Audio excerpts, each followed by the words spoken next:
Good Erev Shabbos, everyone. Shchodesh of the Yortzeit of Aaron Kohen Gadol.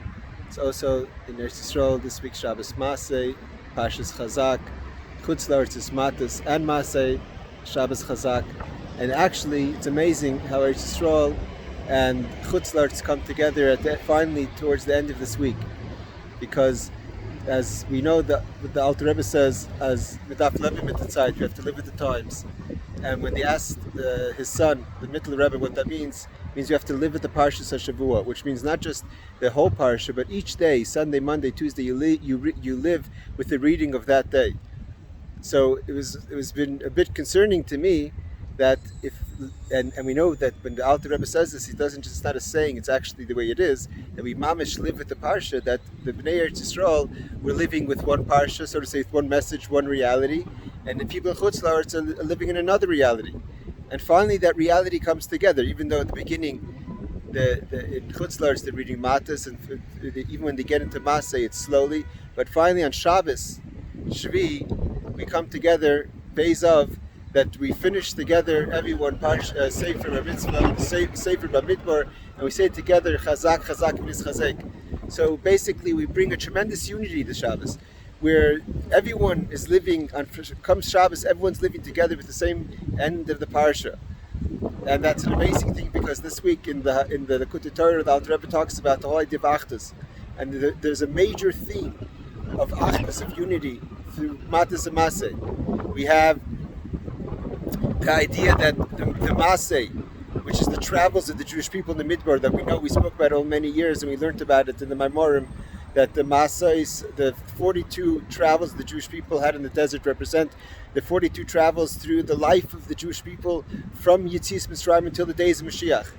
And when we reach Al Yardin Yerechai, on the east side of the Jordan, outside of Yerechai, which is referring to Moirich V'Dayin, that Mashiach is able to smell and judge. That's what we're holding right now by the footsteps of Mashiach, but also in one's personal life.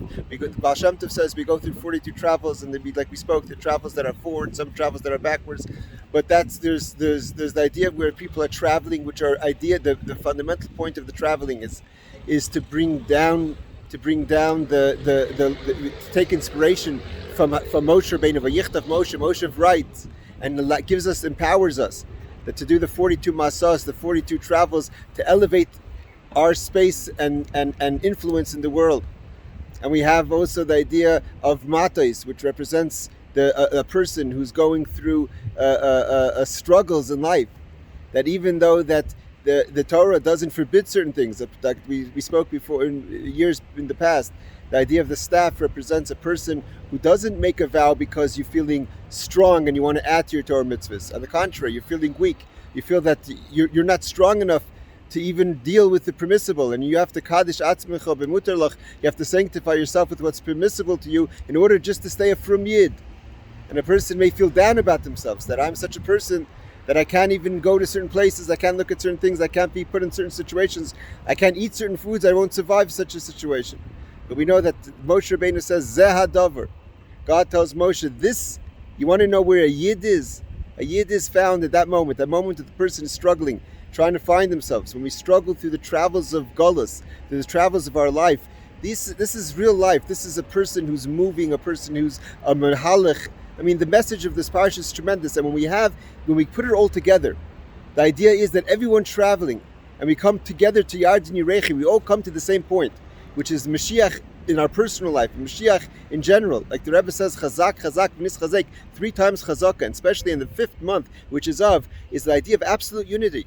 And we find that the amazing mimer that the Alter Rebbe has on Parshas at the end of Masei, the last mimer of the Likutei Torah, Nachash Shalti, where God says to King David HaMelech, that you say Achas Shalti. What do you mean you're asking one thing, then you give a whole list of things? Shifti Beis Hashem, Kol Yemei Chai, Lachzis B'nei Hashem. You're asking a whole bunch of things.